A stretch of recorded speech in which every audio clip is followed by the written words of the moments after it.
Propósitos da reunião, principalmente aquelas que nos distraem, nos tiram a concentração e nos afastam dos propósitos que viemos mais uma vez aqui nessa casa buscar. E aos encarnados, nós pedimos que se concentrem nas preces, nas orações, para que possamos intensificar o nosso padrão vibratório e assim tenhamos condições de estabelecer uma aliança com os nossos irmãos do plano espiritual, facilitando o trabalho do passe, facilitando a fluidificação das águas e principalmente buscando aqueles momentos de conforto espiritual que esse ambiente e essa casa, com todas as vibrações, nos proporcionam. Pai nosso que estais no céu, santificado seja o vosso nome. Venha a nós ao vosso reino, seja feita a vossa vontade, tanto na terra quanto no céu. O pão nosso de cada dia dai-nos hoje, Senhor. Perdoa, Pai, as nossas dívidas, as nossas ofensas, assim como nós perdoamos aos nossos devedores e aos nossos ofensores. E não nos deixeis cair em tentações, mas livra-nos de todo o mal, que assim seja. Muito bem. Hoje nós temos aí a satisfação, mais uma vez, de receber nosso companheiro, Carlão, que veio trazer mais algumas reflexões para a nossa caminhada evolutiva. Carlão, fica à vontade.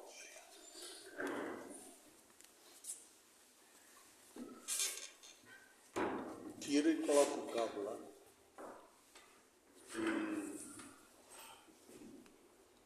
A imagem está duplicando aí.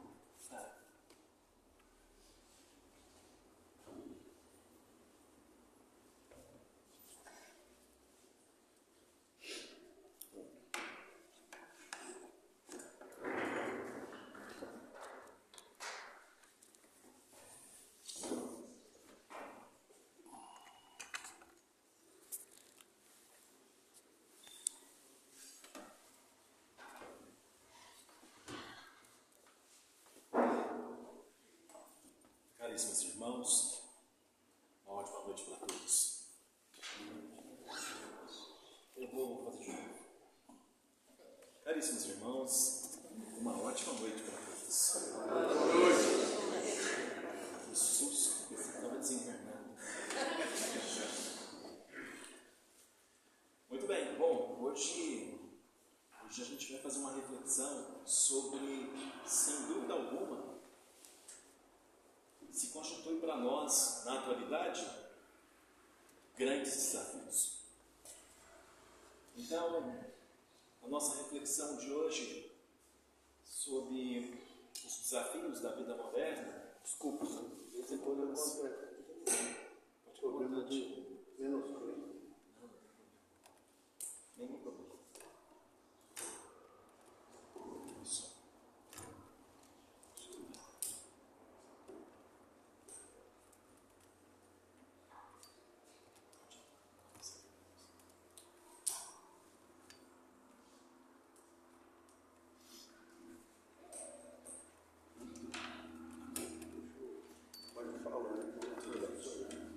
Bom, então, é sobre esse tema que nós vamos conversar hoje. Se nós voltássemos há 40 anos atrás, nos tempos talvez dos nossos avós, seguramente a gente não ouviria algumas patologias, eu vou usar esse termo, por falta de um termo melhor, que hoje são comuns para todos nós. Você se lembra do seu bisavô em depressão?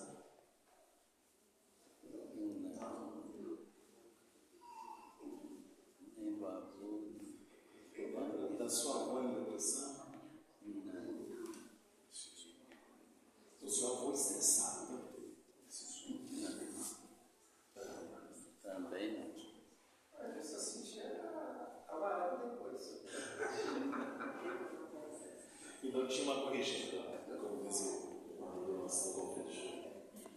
Pois é, esses desafios realmente são desafios da vida moderna.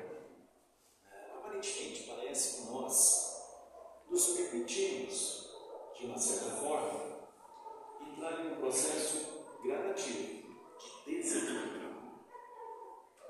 Porque o estresse, a ansiedade, são oriundos de um desequilíbrio que primeiro começa no espírito e depois sim se manifesta no corpo físico.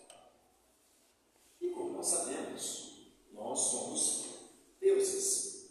Nada acontece com o nosso corpo sem a nossa permissão. Então, de uma certa forma, talvez até mesmo sem perceber, nós permitimos que esses grandes desafios fizessem parte do nosso dia a dia. Quando não é conosco, é com alguém que está à nossa volta. Seguramente nós conhecemos pessoas que estão passando por momentos difíceis, ou estressadas, ou com crises de ansiedade, ou com depressão. Não é verdade? Então, nos dias atuais, isso é quase uma normalidade. Bom, é sobre isso que nós vamos falar hoje. O estudo foi montado baseando-se nessas duas obras. Então, basicamente, absolutamente nada do que eu vou falar aqui foi ideia minha. Então, o Evangelho e o Livro dos Espíritos. Especificamente, os capítulos que estão aqui e as perguntas que eu fiz referência ali também. Okay? Só que nós vamos tentar trazer isso para o nosso dia a dia. E a ideia é exatamente essa. A primeira pergunta é essa. O que nós deveríamos ter aprendido com o Covid-19? Preocupação com os outros, cuidado. Preocupação com os outros. Cuidado. Essa era a principal lição dessa pandemia. Nós ficamos confinados em casa, não ficamos? Deus encontrou uma maneira da gente conhecer as pessoas que moram nas nossas casas. Porque alguns de nós saem pela manhã e só voltam à noite. Está todo mundo dormindo, não é isso? Então, algumas lições que nós deveríamos ter aprendido no Covid-19, elas passaram meio que desapercebidas. Nós já esquecemos de novo.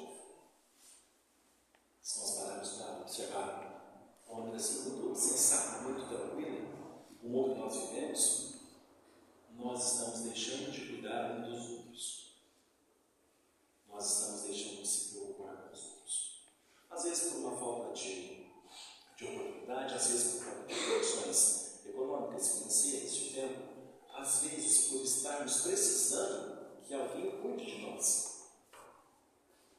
Então, em alguns momentos, quando a gente para fazer esse tipo de reflexão, a primeira lição que nós deveríamos ser tirados da pandemia é o seguinte: quanto vale um abraço? E nós perdemos a oportunidade de abraçar vários de nossos irmãos que partiram com ela. Não é verdade? Isso nos causa uma dor profunda. Então, nós chegamos à conclusão que não há necessidade de uma nova pandemia para que a gente possa valorizar o abraço, para que a gente possa voltar a valorizar o sorriso, a preocupação com o outro. Há algumas semanas atrás, eu perdi uma colega de trabalho, uma pessoa que era muito querida, e ela estava precisando de cuidado. E a correria do dia a dia, às vezes, faz com que a gente negligencie algumas atenções. E às vezes essa atenção é mínima. Um bom dia já ajuda muita gente. Um como você está também. Um abraço também. Então a pandemia, ela foi utilizada por Deus para que a gente pudesse resgatar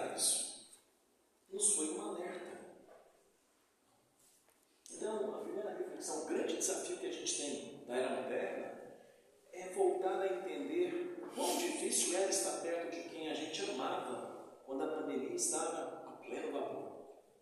Nós não podíamos ir ao supermercado direito. Não é verdade?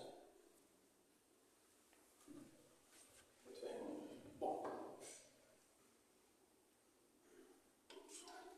quais são os desafios da vida moderna? Eu listei alguns. E é longe de mim querer listar todos. Eu acho que para cada um de nós o desafio é diferente. Mas tem alguns que são comuns. A gente os enfrenta, convive, etc. Tá? Então eu listei alguns aqui.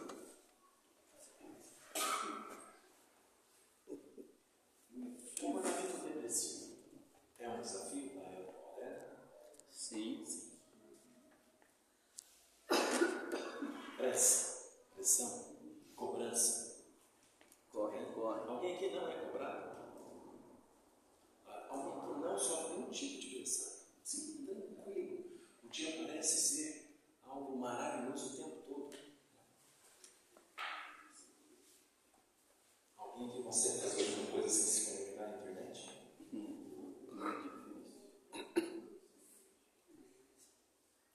Nem a aposentadoria mais, né, meus irmãos?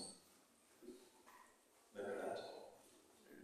Uma pessoa que está desconectada da conectividade oficialmente não existe. Não é? Vamos fazer um comentário. Naquele primeiro lá, comportamento depressivo, isso fatalmente, se a gente for investigar a causa disso, nós vamos encontrar uma coisa chamada isolamento.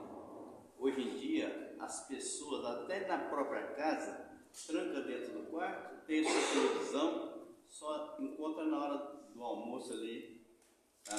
Então, esse isolamento, para mim, é a principal causa da depressão das pessoas. Quando ela não vai, você pegou o prato e voltou para o quarto. Também, é isso. E um outro defeito que eles têm é o cansaço mental e emocional. Muitos de nós não temos tempo para cumprimentar as pessoas na rua. Eu costumo dizer que de vez em quando a gente já tem muda de calçada. Porque aquela pessoa conversa demais.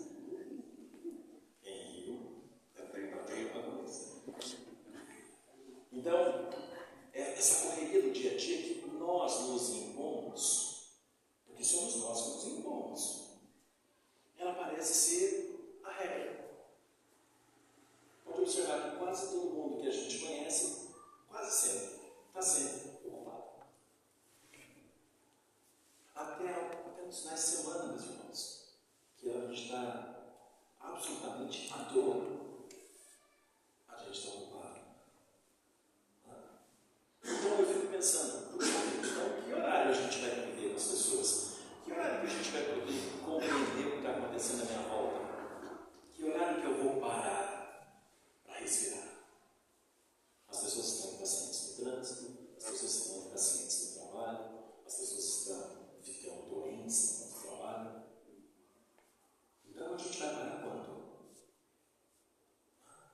Então essas reflexões, elas começam a fazer sentido para alguns de nós quando a gente começa a contar o tempo de trás para frente. Tem um amigo, hoje é um amigo, foi um aluno, ele criou o grupo do pré-idoso. Então ele vai comentando sobre o dia a dia, sobre os indícios que tornam alguém um pré-idoso. E uma das equações dele, ele disse, olha, o pré-idoso ele começa a contar o tempo de trás para frente. Ele conta o tempo que falta. E na hora que a gente começa a contar o tempo que falta, meus irmãos, parece que automaticamente um balanço moral começa a aparecer na nossa cabeça, porque Deus nos coloca a consciência. E a consciência é implacável. Se a gente esconder debaixo da cama, ela está lá debaixo da cama com a gente. Então esse balanço que a gente automaticamente faz todos os dias, a gente pode fugir de qualquer pessoa, mas de nós mesmos, impossível. Então, à medida que a gente vai levando uma vida extremamente agitada, simplesmente para ter aquilo que a gente talvez não precisa mais ter,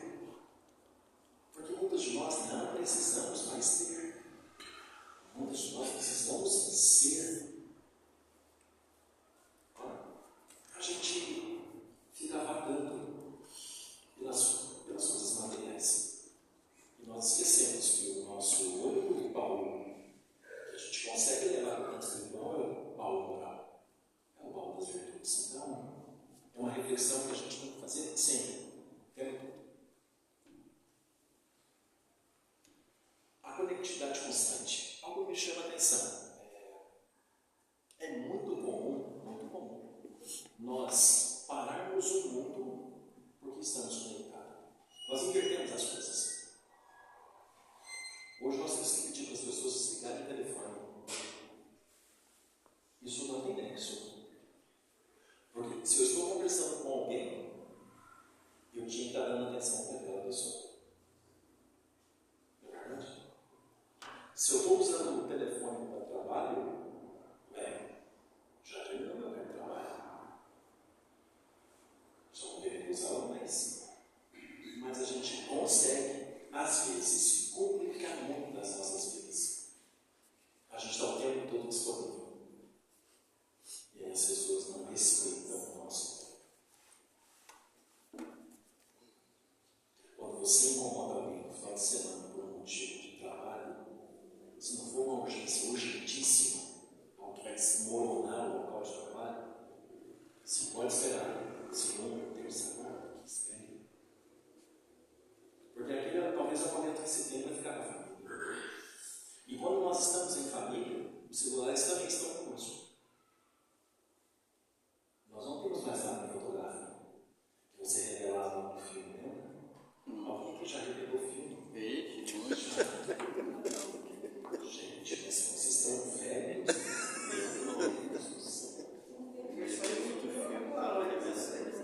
Boa noite.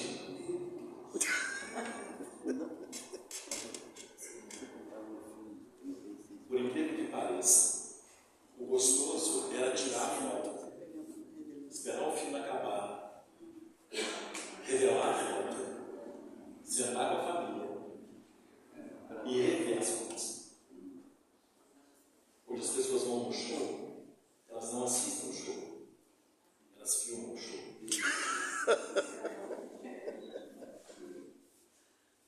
Elas não estão contemplando. A gente perdeu a habilidade de contemplar as coisas. De você parar e simplesmente ficar observando tudo que está à sua volta.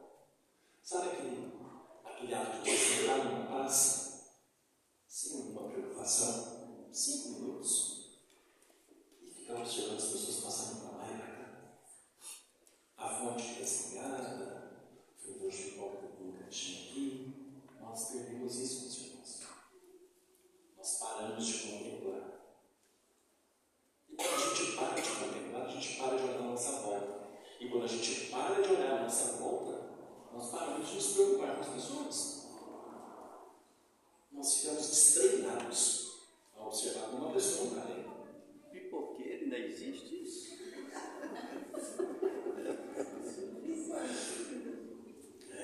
Tem um muito famoso na Nossa Senhora Aparecida, né? Passou de pai para filho. Por isso que a gente que tem filho, uma das melhores medidas que foi tomada de proibir celular na escola. Porque os jovens hoje, eles não conversam, é o tempo todo no celular. Então, isso para mim foi uma das melhores medidas que foi tomada. E já existem estudos médicos, científicos, que é uma das principais epidemias mundiais. Já é tratado como uma patologia doença. Tem pessoas que quando elas esquecem o celular em casa, o mundo acabou. Ela tem que voltar em casa. Porque a vida dela está naquele celular. Eu não sei como, mas está.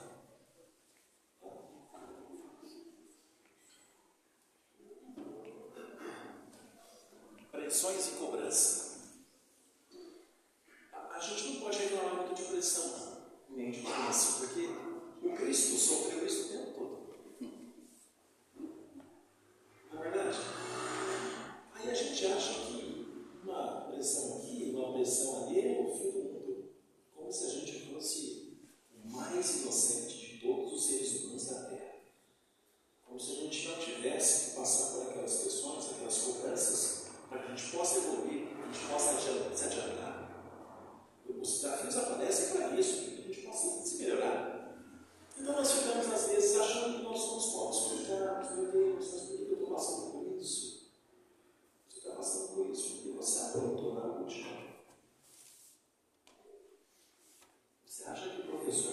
isca.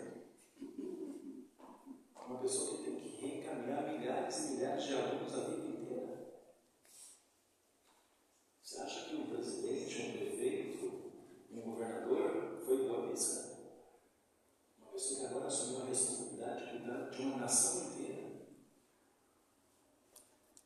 Essas pessoas precisam de prece o tempo todo. Porque é um desafio terrível. Porque quando falha, não falha com uma pessoa. Falha com a coletividade. Já imaginou, meus irmãos, a gente tem que reparar cada vida de cada pessoa, sem conhecê-la às vezes.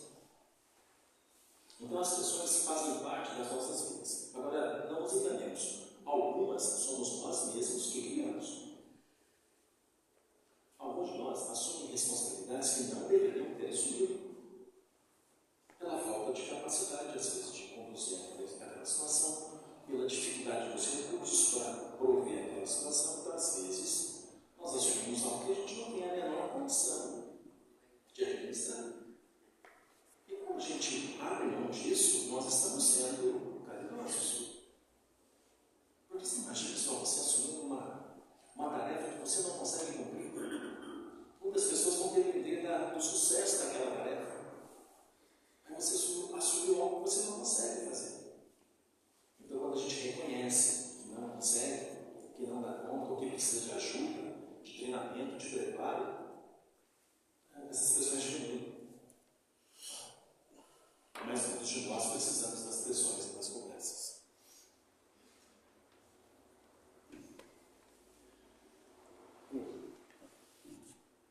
Acho que ninguém tem, né? Não, ninguém. A gente quando dorme, acorda pela manhã, no sábado, revigorado. Revigorado. Não? Cansadinho. Parece que nem dormiu. Parece.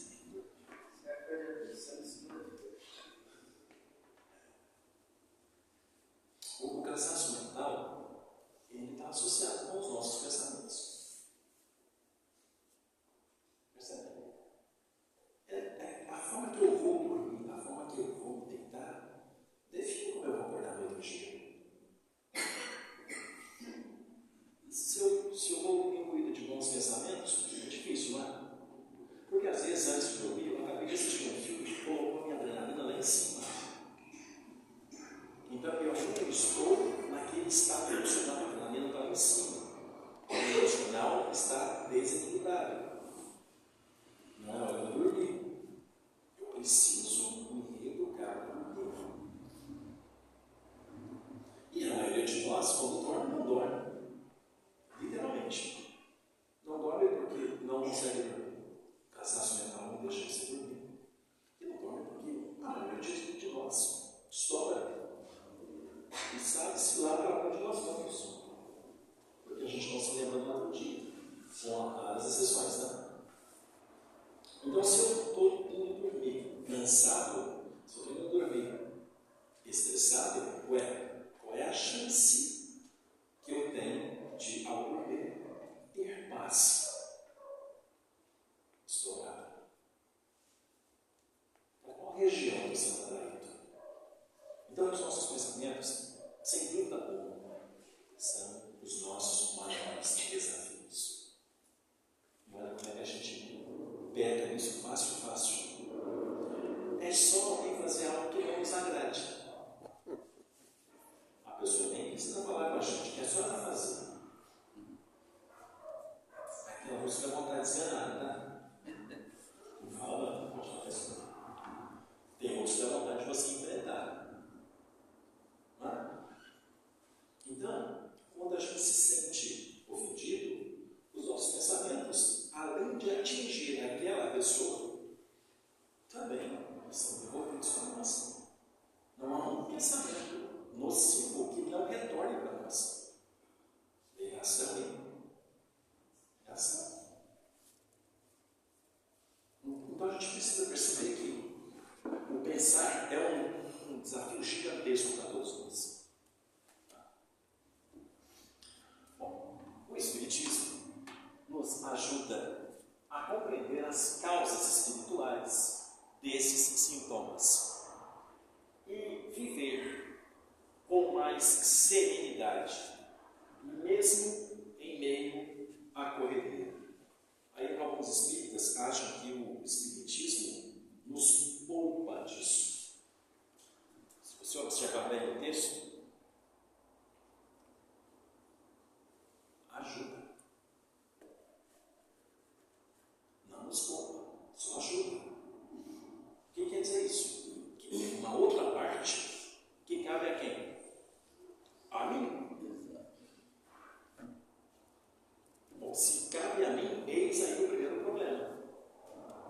Porque alguém tem alguma dúvida que Deus, o tempo todo, na medida do nosso merecimento, da nossa convicção, do nosso pedido, porque muitos não pedem, Deus não encaminha para nós a ajuda necessária, não tem alguma dúvida disso.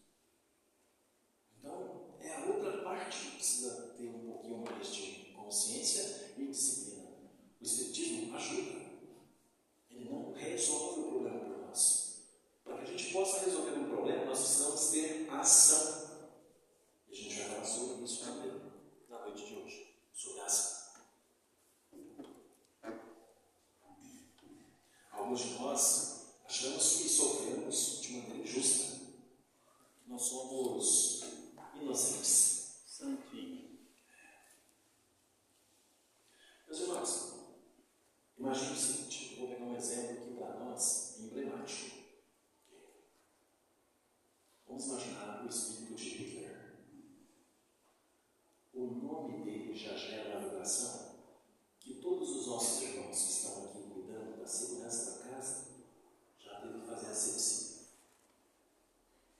Percebe isso? Mas ele vai ter que reparar o que ele fez, não vai? Concorda comigo? E como é que ele vai reparar isso? Reencarnando. Se nós soubermos onde ele reencarnou e quem ele é, ele vai ter alguma chance de reparar alguma coisa? Não. Então Deus, quando a gente nasce, nos torna tão fofinho, tão bonitinho, que dá vontade de apertar, de abraçar, não é? Que a última coisa que a gente imagina é que talvez aquele espírito cometeu uma atrocidade gigantesca na última vez. Então Deus, com toda a sua sabedoria, fala assim: não, peraí, eu já sei como é que eles vão esquecer disso. E eu vou trazer esse espírito de uma forma tão agradável. Vai surgir tanto amor da família que eles jamais vão imaginar que ele cometeu isso nas reencarnações anteriores. Mas ele cometeu isso. Nós não somos inocentes. E cada um de nós, dentro do nosso âmbito familiar, a gente reuniu as condições para reparar algumas coisas. Porque algumas coisas a gente não vai conseguir reparar tudo. Alguém tem alguma dúvida disso, meus irmãos? De vez em quando não dá vontade da gente desistir daquela missão. Chutar o balde. Não há? A nossa paciência não vai embora? Não responde isso. Não pode falar. A nossa paciência vai embora, a nossa tolerância vai embora. A gente não quer ficar perto daquela pessoa. Mal sabe a gente às vezes que ela ficou daquele jeito por nossa causa. Quando a gente se olha no espelho, quem a gente vê? Percebe? Então, nós não temos nada de inocente. Nós precisamos simplesmente, com base na nossa consciência e na nossa intuição, porque a nossa intuição vai dizendo onde a gente falhou. Tudo aquilo que a gente tem dificuldade de fazer era uma dificuldade que nós tínhamos antes. Tudo aquilo que a gente é obrigado agora a exercitar era algo que a gente tinha que aprender. Então a gente não pode se fazer de logrado. A gente sabe muito bem o que a gente tem que melhorar. E o Evangelho nos permite fazer isso de uma maneira sublime. Jesus, quando queria puxar a orelha de alguém, Jesus começava uma frase com: meu amigo. Tem 3 citações de meu amigo no Novo Evangelho, no Novo Testamento. Todas as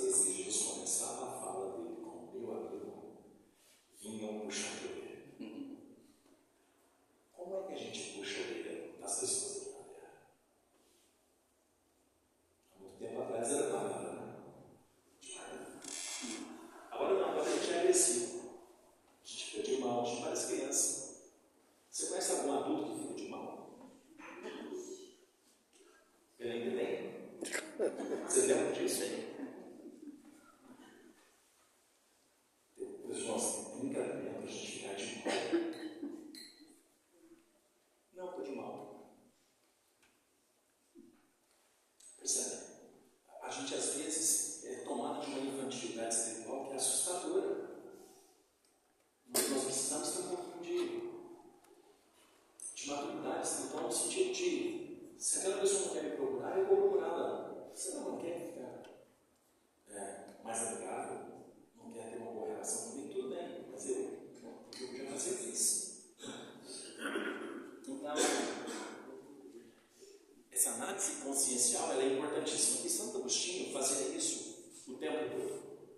Santo Agostinho sempre sugeria que a gente, ao final do dia, fizesse um autoexame. O que é um autoexame? É você estar sentado na sua cama, sem ninguém estar te olhando, pelo menos ninguém quer. É você com você mesmo. E aí você começa a pensar no horário que você acordou. O que você fez com você acordou? Quais foram as pessoas que você auxiliou? Você tratou alguém mal? Você prejudicou alguém? Você ajudou alguém com todas as suas forças? Você fez tudo o que você podia fazer para auxiliar aquela pessoa? Você observou a sua volta se ninguém estava precisando da sua ajuda? Você é a pessoa que, quando chega no seu trabalho, você é a pessoa que leva a alegria para o seu trabalho?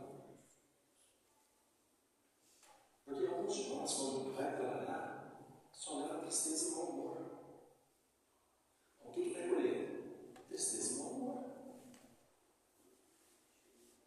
Agora, é fácil a gente chegar todo dia bem-humorado no trabalho? Essa é uma pergunta. É fácil? Não. Existe disciplina. Eu tenho que perceber que ali é o meu local de trabalho. Porque muitos de nós, quando tem um problema no trabalho, esse problema é resolvido no trabalho. Não é verdade? Os problemas que nos atormentam, eles acontecem onde? Na nossa vida pessoal. E muitos de nós, ao invés de ir para o trabalho como o professor Carlão, vai para o trabalho como o Carlos. As pessoas não têm a obrigação de ouvir a minha choradeira, a minha reclamação, o meu mau humor. Ninguém tem a obrigação de me tolerar. As pessoas querem de mim a alegria, as pessoas querem de mim um bom humor, as pessoas querem um assunto saudável, que é uma boa notícia. Ah, mas eu não tenho nada para falar hoje, então cale-se. Se não tem nada de bom para falar, não vou perturbar aquele ambiente. Lembra do Chico no avião? Que ele estava desesperado, esperneando porque ia morrer. E o irmão mandou calar a boca e morrer por educação. Os irmãos eram o Chico. E o Emmanuel foi bem educado. Cala a boca. E morra com educação. Por que ele falou dessa forma com o Chico? Porque o Chico sabia que era isso que ele tinha que fazer. Isso não era desconhecido do Chico. O Chico sabia que era isso que ele tinha que fazer. Então esse autoexame, ele é necessário que a gente faça ele todos os dias, justamente para que a gente possa verificar que são as nossas escolhas diárias que fazem com que os desafios do dia a dia sejam um tormento nas nossas vidas. A solidão é um tormento. Meus irmãos, até quando a gente está com alguém, nós podemos ser seres solitários. Nós estamos no ambiente, mas o ambiente não está em nós. A gente tem a sensação de que a gente não pertence àquele ambiente. E a gente tem que deixar naquele ambiente tudo que é bom, tudo que a gente conseguir fazer o que é bom. E olha aqui, no nosso caso, fazer o que é bom é algo pequeno. Às vezes é um cumprimento mesmo, um sorriso, uma A presença já é algo.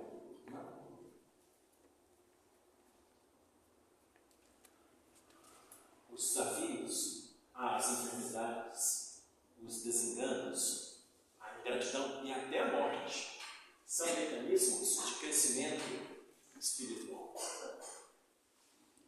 As dificuldades são instrumentos cirúrgicos da alma. Isso não é assim. Quando a gente é criança, o pai fala assim: não faz isso. Isso vai dar errado. Aí a gente quer descobrir se realmente é errado. E faz. E faz. E aí então que coisa uma? Ou o pai nos chama a atenção, ou na nossa época nos punia fisicamente. E assim, não é algo que eu deveria comentar explicitamente, mas não me causou nenhum trauma. Um tarefa que eu peguei na minha poupança da minha mãe não me fez gostar das coisas dela. Acho que aquele tapinha na minha poupança me educou demais. Mas eram outros tempos, são outros tempos. Então, quando a gente cometia um erro, a corrigida era na hora. Mas como é que eu faço para corrigir o espírito? Eu explico para ele: olha, você fez isso, você vai precisar fazer isso. Aí, imediatamente, quando ele reencarna, tudo vem à tona. Tudo. As facilidades, as dificuldades, os traumas, os vícios. A chance de fracassar é gigantesca. E isso vai agravar na situação aqui. Então, Deus, de vez em quando, tira aquele espírito da terra para ele desencarnar. Para ele não agravar a situação dele. Mas serve de lição também para quem ficou. Então, às vezes, quando a gente perde alguém que a gente ama muito, aquilo nos ensina a valorizar a presença das pessoas. Aquilo nos ensina a valorizar o estar perto. Ainda dá tempo da gente abraçar, ainda dá tempo da gente beijar, ainda dá tempo da gente falar: eu te amo, eu te amo. Eu só consigo falar eu te amo com os meus irmãos depois de velho. Porque não era comum na época falar eu te amo pro irmão, pro pai. Nós tínhamos o respeito. Então, as dificuldades, elas são cirúrgicas mesmo. É na marra. É assim que a gente, às vezes, aprende as coisas.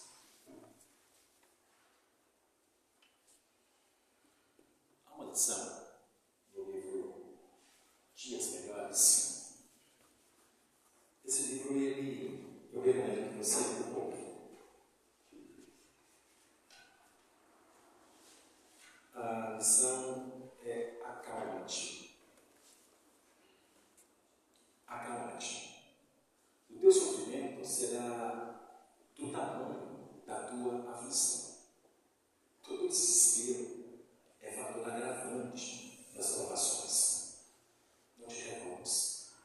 A dor sempre encerra preciosa lição.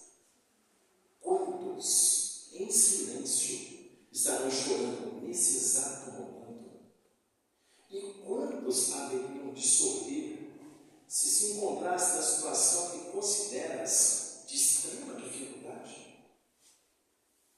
Porventura, não estarias te queixando além da justa medida?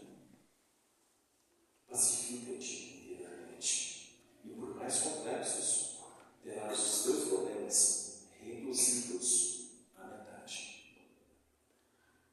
De um minuto para o outro, o que se alterou para o melhor pode vir a ser e alterar-se para melhor. Sintoniza-te com as forças que incessantemente conspiram em teu favor em todo o universo. Abandona a tendência de ver sombra onde existe luz.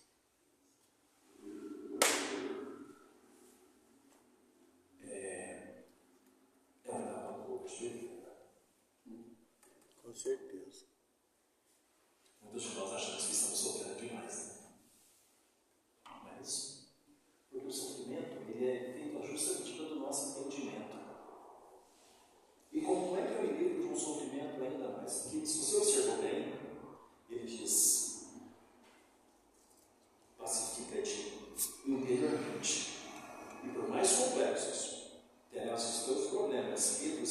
a metade.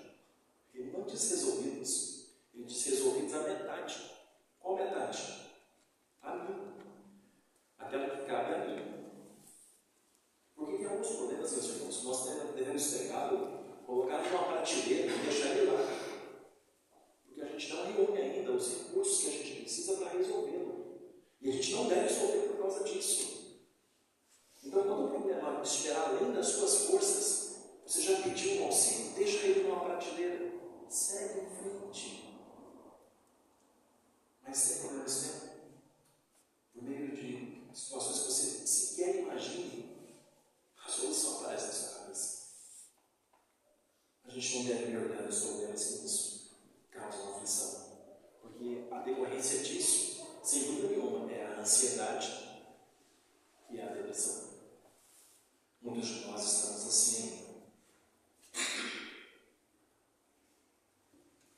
Para a gente encerrar, a ansiedade. Isso é tão sério que até o Cristo falou sobre isso.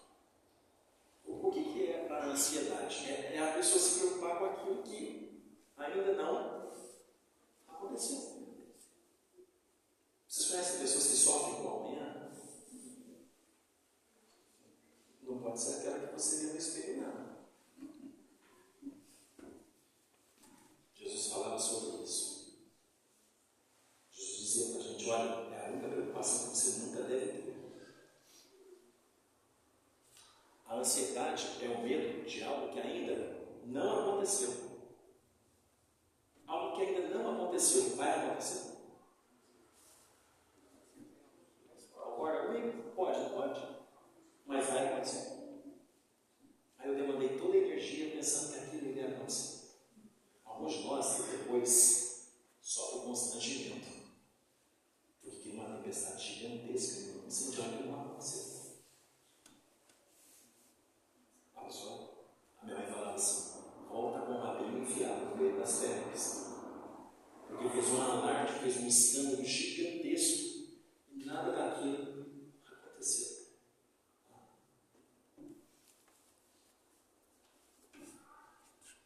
A angústia, a ansiedade, as aflições são frutos de ações e pensamentos negativos. Primeiro nossos, e de alguns que nos odeiam, não guardam nenhum tipo de apreço por nós. Eis o remédio: amor, perdão, vigília e prece. Dos 4 remédios que estão aí, não precisa me responder. Qual é aquele que você não está tomando? Porque se nós não estivermos tomando esses remédios, meus irmãos, vamos continuar doentes. Olha, mais caro. Tem algum que eu tenho que pagar por ele? Tem algum que eu preciso pedir para alguém?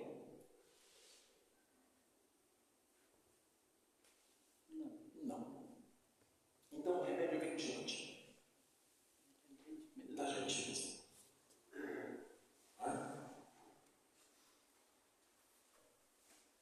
E para encerrar, Joana de Ângeles traz uma mensagem muito interessante sobre isso. Diz ela: acompanha a marcha dos acontecimentos sem sombreidão. A tua ansiedade ou o teu receio não alterarão o curso das horas. Aguarda o que há de suceder, sem que te imponhas o sofrimento desde a véspera. O que pensas que acontecerá, talvez não se dê. Não, porém, da forma como aguardas, porquanto a vida obedece a um plano de incessantes mudanças e transformações. Desse modo, espera com harmonia íntima, afastando do teu programa a agitação e o medo. E aí, então, meus irmãos, Jesus nos diz: não vos inquietais pelo diga, basta o seu nome. Percebe isso? Parece que o Cristo já tinha previsto isso. Então, meus irmãos, daqui para frente a gente vai fazer uma reflexão muito severa sobre tudo isso. Nós vamos nessa semana, esse é o convite, nós vamos fazer um balanço moral todos os dias. Vamos verificar o quanto nós melhoramos todos os dias. 3 minutos. Quando você chegar em casa, 3 minutos. No banheiro, no quarto, na sala, onde você puder ficar sozinho, faz o balanço do teu dia. Verifica se você fez aquilo que você precisava fazer na maneira como deveria ser feito. Verifica se você fez o bem. Verifica se você ajudou alguém. Verifica se você se tornou uma pessoa melhor. E o outro dia, esquece o dia anterior. Porque agora é outro dia. Nós podemos nos tornar pessoas melhores e podemos. Então que a gente leve essa mensagem do Cristo dentro dos nossos corações. Porque o Cristo disse: olha, Carlos, é o seguinte, não fica preocupado com amanhã, deixa que eu te ajude com amanhã. Deixa que eu cuido de vocês no amanhã. Segue a tua vida, faça o bem, ame, vigie e faça pelo outro aquilo que qualquer um faria para si mesmo. Uma ótima noite para todos. Boa noite.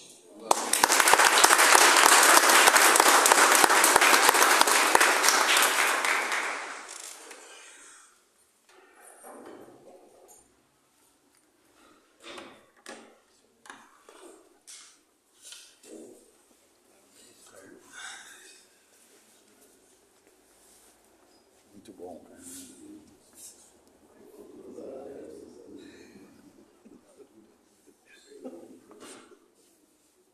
Ficou demitido.